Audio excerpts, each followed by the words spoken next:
several times. Hello, good to see you again. I'm wondering about, since we are facing this turn where you are hamstrung essentially by the lack of majority power, how are you advocating for dual power in the case of like community workers, community groups? I'm a member of the DSA. I also work at a nonprofit that I really value as someone who is an organization that like is really strong in the community. Katie Youngs, you know what's up.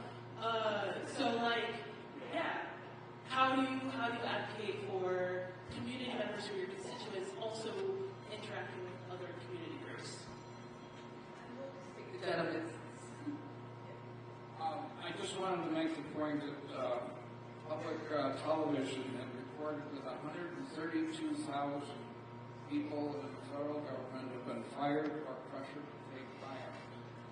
This raises the question of, in all this discussion of what's happening in the country and what the Trumpites are doing to the country, where is common sense? Can rallying cry be common sense? Can anybody look at this and say this is good, this is normal, this is going to help us?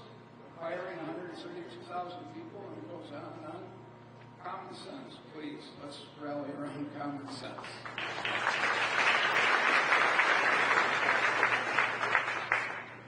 Unfortunately, there isn't much common sense to be found when it comes to the executive branch.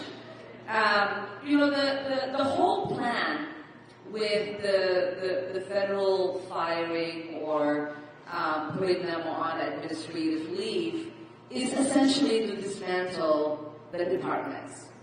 He understands, right, as we've reminded him time and time again, he does not have a constitutional right to dismantle any of the departments that were stood up by Congress. So I will try to get to as many of you. So the plan then is to go after the low-hanging fruit, which is a lot of the staff, because they keep talking about people who are on probation. Many of these people who are on probation are not new employees. They are not new employees that were just hired. Most of them are employees who got a promotion because they excelled in their job. So they are new to their role.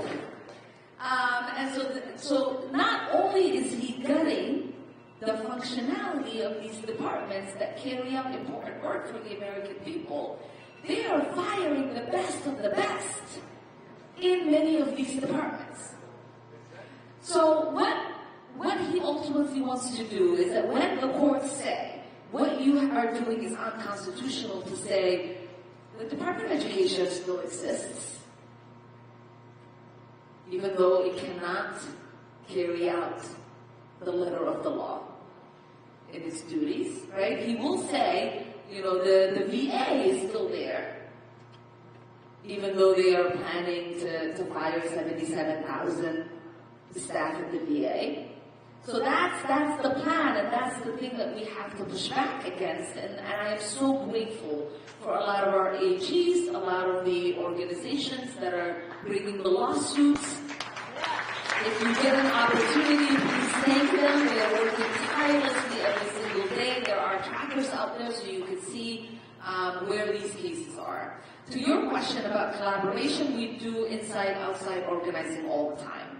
That's essentially the existence of the Progressive Caucus, and that is essentially the existence of the Black Caucus. We oftentimes do weekly briefings with outside groups that work with us on both of those caucuses. I know that the Hispanic Caucus and other caucuses also do that, because none of us will have the information and will be able to disseminate the information without the outside groups working hand in hand with us. And actually, before the election, for a whole year, we had a Project 2025 task force that was looking at what this possibly could look like and how we would respond. And that's why you saw those lawsuits being brought up instantly. It's because we've been planning for the possibility of this happening.